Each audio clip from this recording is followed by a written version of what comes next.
এ যেন বঙ্গে বিরাজ করছে গোটা মিশরীয় সভ্যতা। চমকে গেলেন? চমকানোর বিষয় তো বটেই, কারণ মিশরীয় সভ্যতার অভূতপূর্ব দৃশ্যের দেখা মিলল বসিরহাটের ঐতিহ্যবাহী ঘোষবাড়ির দুর্গাপুজোর মণ্ডপে। শুধুমাত্র মিশরীয় সভ্যতার দুর্গাপুজো নয়, একই চত্বরে থাকছে মহিষাদলের রাজবাড়ির অনুকরণে সাবেকি মণ্ডপ। অপরদিকে ঘোষবাড়ির ৩০০ বছরের পুরনো বনেদি বাড়ির পুজো। অর্থাৎ একই চত্বরে গেলেই পেয়ে যাবেন তিনটি আলাদা রকমের দুর্গাপুজোর অনুভূতি এই ঘোষবাড়িতে।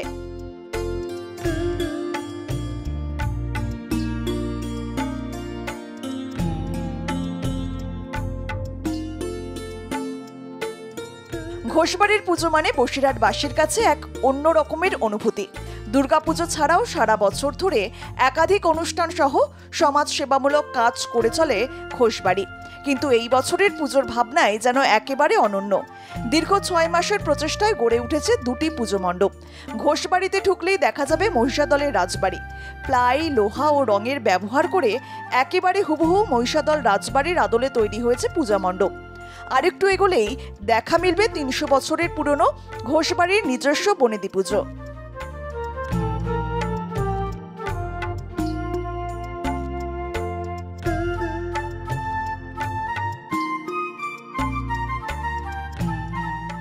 এবার থাকছে এবছরের ঘোষবাড়ির বিশেষ চমক। দুর্গাপুজোর মণ্ডপে গেলে যেন হারিয়ে যাবেন সেই প্রাচীন মিশরীয় সভ্যতায়।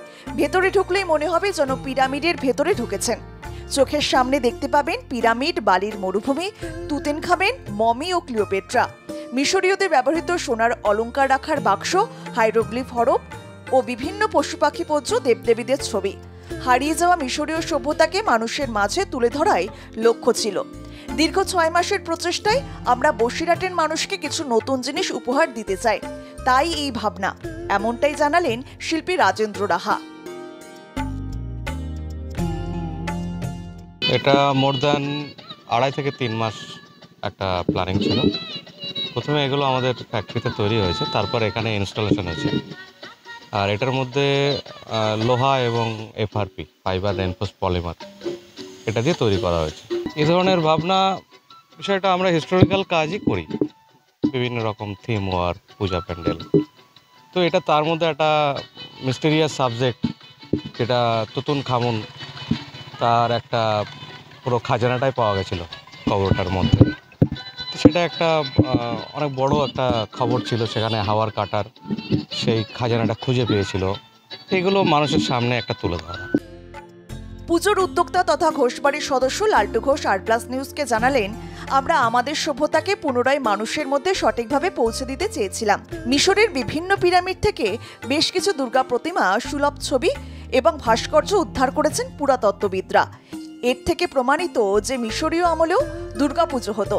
সেই বিষয়টিকে মাথায় রেখে এবার আমাদের থিম মিশরীয় সভ্যতার দুর্গাপুজো। একটা ইন্টারন্যাশনাল থিমকে তুলে ধরা হয়েছে এবং হিস্টোরিক্যাল একটা থিমকে আমরা তুলে ধরেছি। আজ থেকে ৪,০০০ বছর আগে যে হিন্দু ধর্মের একটা প্রভাব ছিল, দেবী দুর্গাকে আরাধনা করা হতো, সেটাকে আমরা তুলে ধরেছি। আমরা বারবারই দেখেছি আজ থেকে সাধারণত ৫০০, ৭০০, ৮০০ বছর আগে দেবী দুর্গার আরাধনা করা হয়েছে, কিন্তু আমরা এত সুন্দর একটা জিনিসকে সারা পৃথিবী থেকে তুলে ধরতে পেরেছি, যেখানে মিশরীয় সভ্যতায় তুতেনখামনের যে গৃহ আছে, যে গৃহে তুতেনখামনকে সমাধি করা হয়েছিল, সেই সমাধিস্থলে দেবী দুর্গার একটা মূর্তি পাওয়া গেছে এবং সেই মূর্তিটা যেভাবে পূজিত হয়েছিল সেই পুজোটাকে আমরা তুলে ধরেছি। সঙ্গে সঙ্গে সমস্ত ভারতবাসীর কাছে আমরা এই বার্তাটা দিতে চেয়েছি, আমাদের যে হিন্দু ধর্ম, তাই হিন্দু ধর্মের প্রভাবটা আজ থেকে ৪,০০০ বছর, ৫,০০০ বছর আগে মিশরেও তার অত্যন্ত প্রভাব ছিল। সেখানে দুর্গাপুজো হতো, যেখানে তুতেনখামন অত্যন্ত জনপ্রিয় রাজা, তার যেখানে ঘর ছিল, সেখানেও যে দেবী দুর্গা পূজিত হতো, সেটাকে সুন্দরভাবে আমরা তুলে ধরতে পেরেছি। এখানে যে দর্শকরা এখানে আসবে, এখানে যে দর্শকরা যেটা দেখতে পাবে, তুতেনখামন যে ঘরে ১৯ বছর বয়সে উনি যখন মারা গেছিলেন, ওনার সমাধিস্থল, যে সমাধি করা হয়েছিল ঘরে, সেই ঘরের মধ্যে কি কি রাখা ছিল, ওনার কিভাবে মমি করা হয়েছিল, কারা বা মমি করেছিল, তার পছন্দের কোন কোন জিনিস এই ঘরের মধ্যে রাখা হয়েছিল, সমস্ত ঘরের ১২টা মতো কক্ষ থাকছে, সেই ১২টা কক্ষে কোন কোন ঘরে কি কি ছিল, কোন দেওয়ালে কি কি চিত্র ছিল, সমস্ত জিনিস, এবং ওই কক্ষের বাইরে কি কি প্রতিচ্ছবি ছিল, সমস্ত জিনিসটা আমরা তুলে ধরছি। তাছাড়াও মিশরীয় সভ্যতার যে পিরামিড এবং মমিকে তুলে ধরছি, এবং পাশাপাশি অত্যন্ত জনপ্রিয় রানী ক্লিওপেট্রা ক্লিওপেট্রার যে রাজপ্রাসাদকেও আমরা এখানে তুলে ধরছি। আমরা একটা ইতিহাসকে তুলে ধরেছি। ইতিহাস তো মানুষের জানার দরকার, তাই জন্য তো আমরা ইতিহাস পড়ি। কিন্তু ইতিহাসের অনেক ধ্রুব সত্য আছে, সেটা হয়তো মানুষ কোথাও মিস করে যায়। আমরা সেই ধ্রুব সত্যটাকে তুলে ধরার চেষ্টা করেছি। পুজো মণ্ডপের সঙ্গে ঘোষবাড়ির চত্বরে আরও থাকছে লাইটিং, ফোয়ারা ও রেস্টুরেন্ট। অর্থাৎ একবার ঘোষবাড়িতে ঢুকলেই সম্পূর্ণ পুজো দেখার স্বাদ নিতে পারবেন আগত দর্শক থেকে শুরু করে পর্যটকরা। বসিরহাট থেকে শ্যাম বিশ্বাসের রিপোর্ট, আর প্লাস নিউজ।